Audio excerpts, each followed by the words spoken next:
Չի բավարարի, հստակ չի բավարարի։ Գուրգարյան համայնքում բոլորը գիտեն, թե մենք էլ որպես մեր ումիր ուսանող ենք, ես ավելի ուշ եմ սովորել, Սելայվանն անընդհատ պատմում էր, ես շփում եմ գիտեմ։ Ես քերի ունեի Մոսկվայում շատ հայտնի, շատ բալտոնիստ Ստեփան Կարապետյան, որը գիտեմ, ինքը այնտեղ կապերն էր այսպիսին, որ ամբողջ հայ երաժիշտները իր հետ կապված են, ինքը պես կենտրոնական դեպք, ես որ գնում էի իրանց տուն, խաչի էին գալիս, բոլոր շատ հայտնի երաժիշտներ կան, ու նստում խոսում են։ Այդ առաջի տպավորությունը, որ ասենք, խոսում են Ռեմիգը, Ասուրյան, դրանք գալիս հավաքում են, Ստեփանը շատ ծանրաշի, ու ապրում էր կոնսերվատորիայի հետևի շենքը, որը հետո դարձեցին կոնսերվատորիայի հանրակացան։ Շատ հայտնի, Մոսկվայի հայտնի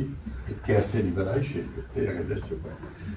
Մենք որ հավաքում էինք, խոսում էին սրանից նրանից բան, ու որ խոսում էին Համիգի մասին,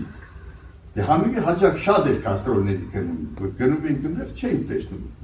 Խոսում էին, ասում էին, թե Համիգում դες տեղ է աշխատում, որ ու այդ հարգանքով խոսել է, եւ որպես երաժիշտ, եւ որպես մարդ, այդ վերաբերմունք ես այն ժամանակից եմ մտածել, սա 70 թվի բան եմ պատմում, էլի, ավելի շուտ, 60-ական վերջից։ Ես այդ վերաբերմունք, հետո որ Համիգի այդ հանդիպեցի, չեմ հիշում, ոնց, հետո իրանց տուն գնացինք, եկնանք,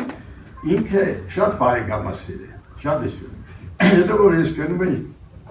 իրանց տուն, ասենք մի քանի օր մնում էի, պարտիտուրաները բան որ տրված է, այդ Պենդերեսկու որ ես բացում էի, ասում էի, էսի չէ Համիգես, այդ որ ասում ես կարդիոգրամա ես, այսպես է, ասում է բարգան, սովորում էի, բացատրում էր բան։ Ես նայել մի բանի եմ ականատես եղել, որ տեսեք ճիշտ եմ ասում, ինքը կարող է մի քիչ բան անի, որ Կոգենի տղան Պավել Կոգենը, ես իրանց տունն եմ, զանգեց, Համիգ հետ խոսում են, այդ այն ժամանակերի, երբ որ օրկեստրը հլը նոր պրի ստեղծվի, Սպիվակովի օրկեստրը, խնդրում էր Համիգին, համոզում էր, ասում էր, համայակ, մի գնա դրա մոտ, էլի, մի այդ օրկեստրը չկազմվի, մի գնա, ճիշտ եմ ասում, համոզում էր, Կոգենը, ասում էր, խնդրում եմ, մի գնա, ու մի քիչ էլ վատաբանելով, մեր մեջ իհարկե ասում էր, որ չունես իրայել, որ չունես։